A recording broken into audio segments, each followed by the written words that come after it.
ஜெய் சீதாராம். இன்றைக்கி ராமாயணத்தில் என்ன பார்க்க போகிறோம்? வடூர் வடபாதையில் கைலமேட்டு வீராஜேந்தா காமாட்சி கோவிலில் செங்கோலத்து பக்கத்தில் இன்றைக்கி ராமாயணம் பார்க்க வந்துருக்கோம். இன்றைக்கி ராமாயணத்தில் என்ன பார்க்க போகிறோம்னா,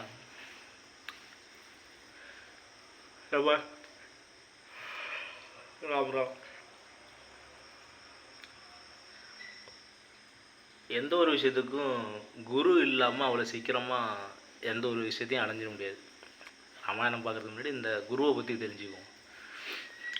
ஒரு 6 சீடர்கள் இருக்கிறாங்க. அந்த 6 சீடர்களில் 5 பேர் நல்லா படிக்கிறவங்க, ஒரு சீடர் மட்டும் அந்த அளவுக்கு மண்டையில் ஏறலை. ஆனால் அந்த 5 சீடர்கள்கிட்ட இல்லாத ஒரு திறமை இந்த படிப்பு அதிகமாக மெச்சூரிட்டி இல்லாத பையனுக்கு இருக்குது.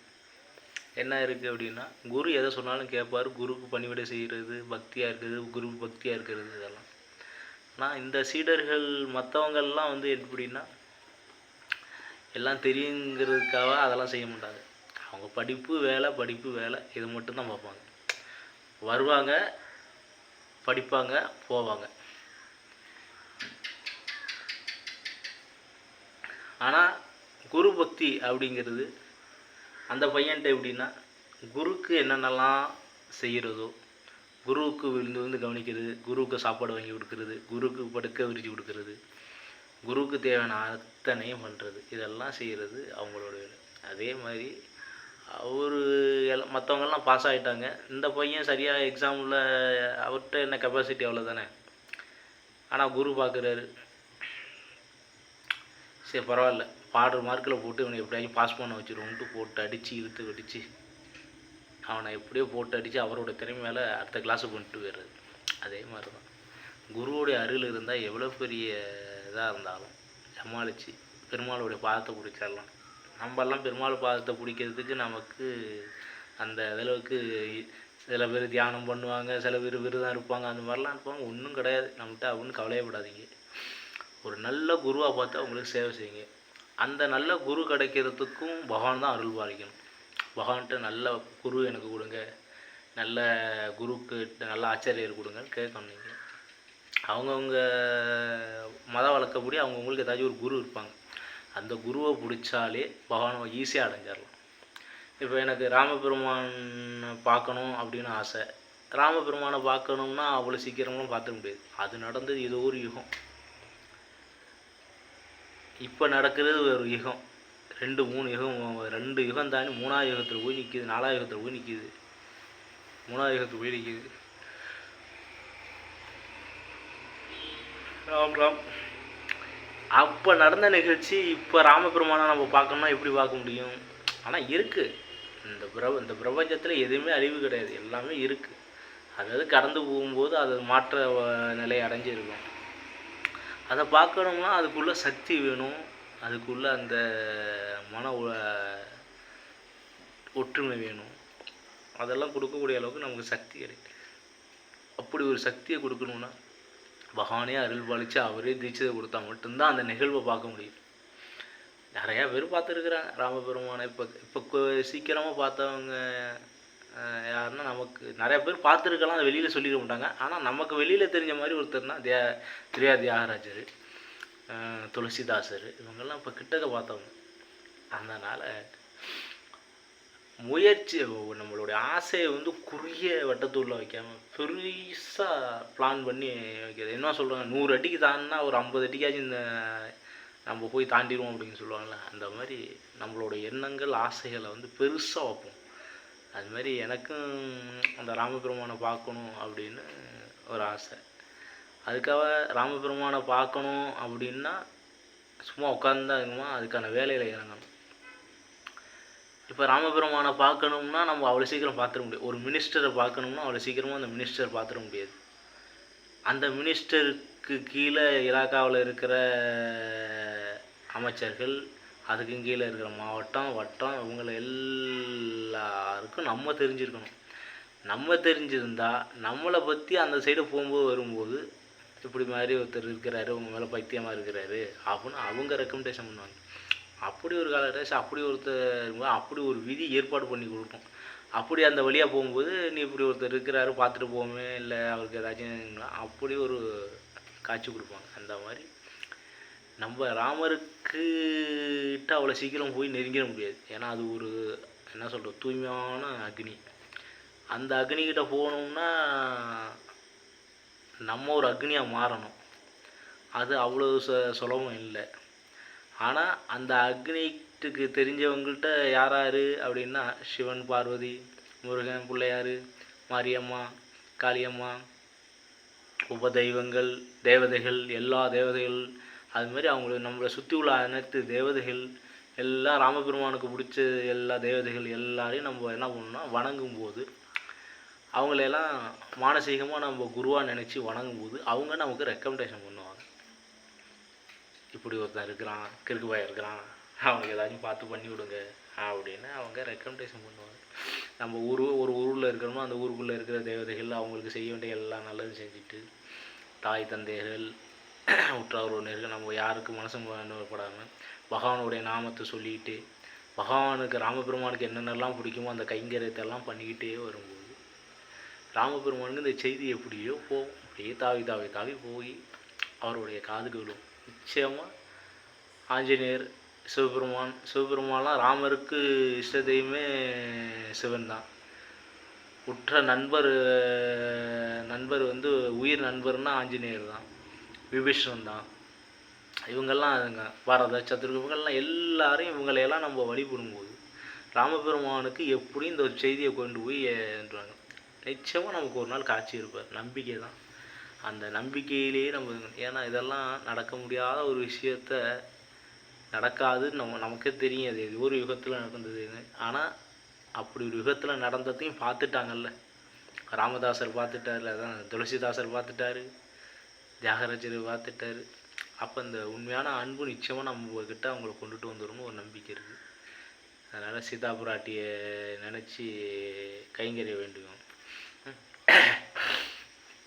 இன்றைக்கி ராமாயணத்தில் அந்த கதையை எங்கேயோ கொண்டுட்டு போனால் எங்கேயோ கொண்டுட்டு வந்துட்டோன்னா கோச்சிக்காது. இந்த ராமாயணத்தில் இன்றைக்கி என்ன பார்க்க போகிறோம்னா,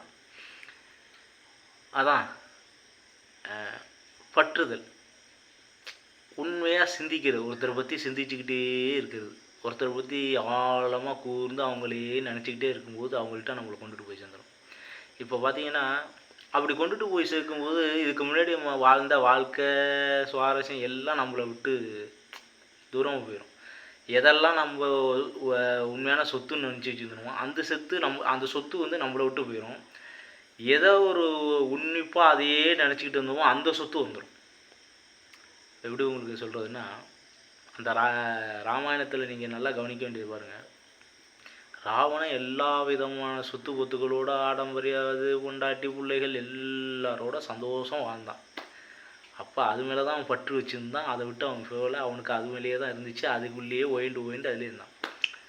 ஆனால் அவனுக்கு பகவானுக்குள்ள அந்த அனுகிரகம் கிடைக்கணும்னு அந்த நேரம் வரும்போது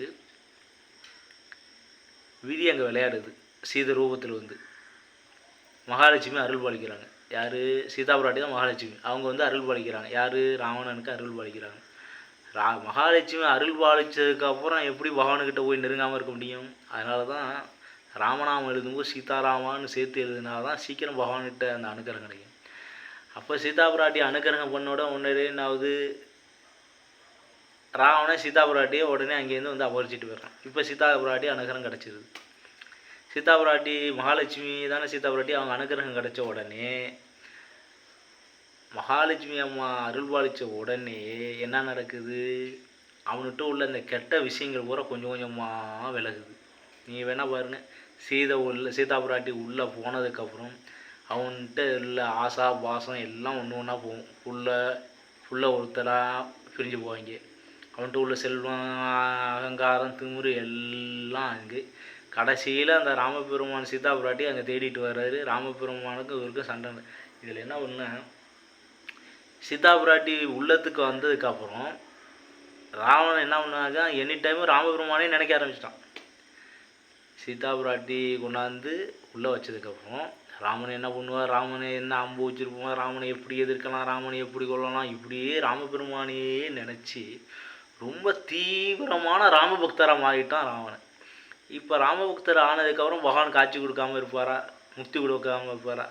வந்தார், மோட்சத்தை கொடுத்தாரு, அவர் இருப்பிடத்துக்கு அழைச்சிட்டு போய்த்தார்.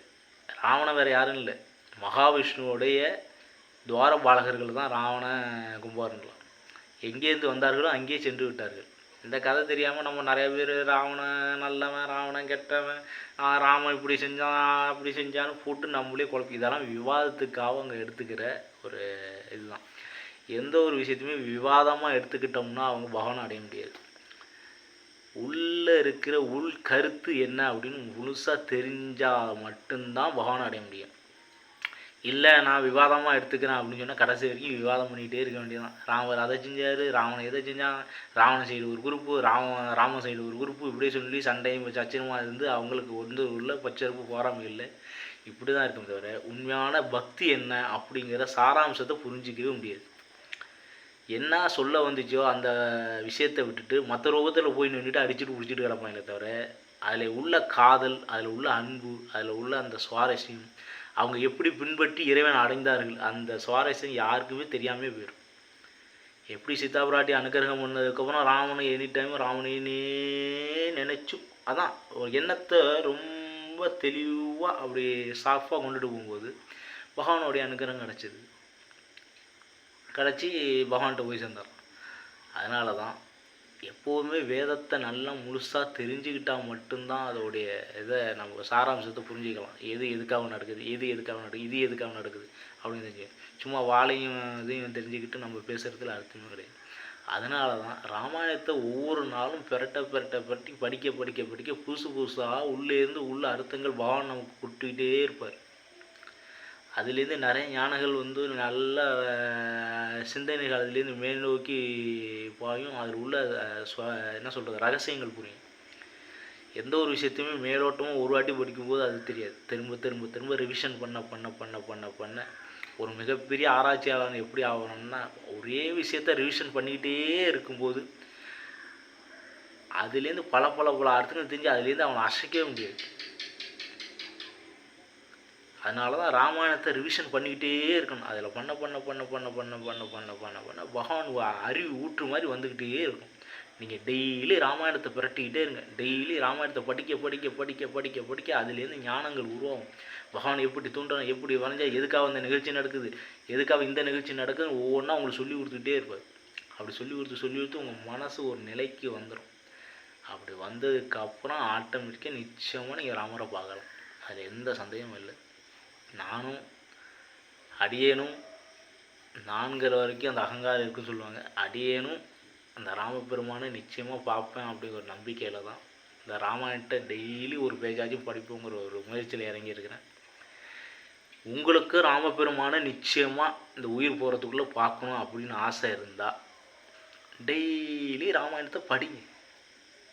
எதுக்காகவே டயத்தை வேஸ்ட் பண்ணுறோம். நம்மளை பிடிச்ச என்ன சொல்கிறாங்க பீடுன்னு சொல்லுவாங்கன்னா நம்மளை பிடிச்ச கெட்டது இதெல்லாம் நம்மளை சூழ்ந்துக்கிட்டு நிறைய நம்மளை விடாது. இப்போ நான் பேசிக்கிட்டு உங்களை பார்த்துட்டு இருக்கேன். இது ஒரு வஸ்து நம்மளை என்ன சொல்கிறோம் போனால் இதை வந்து நல்வழி பாதைக்கை விட அழிவு பாதைக்கு தான் இதை வச்சு அதிகமாக யூஸ் பண்ணுறோம். இதை வச்சுக்கிட்டா யோகப்பட்ட பிரச்சனை தான். ஆனால் இதை வச்சுக்கிட்டு எப்படி நல்ல விதமாக பகவானை அடையிறதுக்கு கூட அதிலே நம்ம நோக்கி போகிறோம். ஆனால் அவ்வளோ சீக்கிரம் விடாது.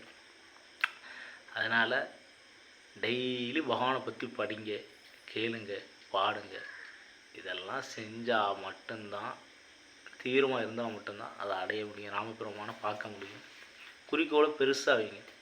ஒரு சொல்லி ஒரு ஸ்டேஜில் ஏதோ ஒரு இதில் சொல்லியிருக்கிறேன், பலாயிரம் வித்தைகள் தெரிஞ்சவங்ககிட்ட கூட நான் மோதி சண்டை போட்டுருவேன். ஆனால் ஒரே வித்தையை பலாயிரம் வாட்டி ப்ராக்டிக்ஸ் பண்ணவன்ட்டு என்னால் ஏற்று நிற்க முடியாது.